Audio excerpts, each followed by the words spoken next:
அங்கேயே நில்லுங்க. வழி மாறி வந்துட்டோம் স্যার। চলতি বছরের শুরু থেকেই একের পর এক হিট ছবির ভিড়ে দর্শকদের ভালোবাসা কুড়িয়েছে দক্ষিণী সিনেমা টুরিস্ট ফ্যামিলি। মাত্র 7 কোটি রুপি বাজেটে নির্মিত এই ছবিটি বিশ্বব্যাপী আয় করেছে 90 কোটি রুপি। প্রায় 1200% মুনাফা তুলে নিয়ে এবছরের সবচেয়ে লাভজনক সিনেমা হিসেবে জায়গা করে নিয়েছে এটি।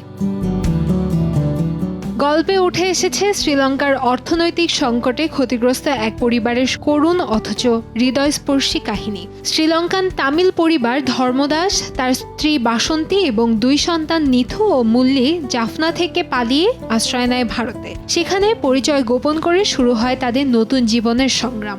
কমেডি ও ড্রামার মিশেলে তৈরি এই চলচ্চিত্রটি দর্শকদের মন ছুঁয়ে গেছে। মুক্তির মাত্র 1 সপ্তাহেই ছবিটি আয় করেছে 23 কোটি রুপি।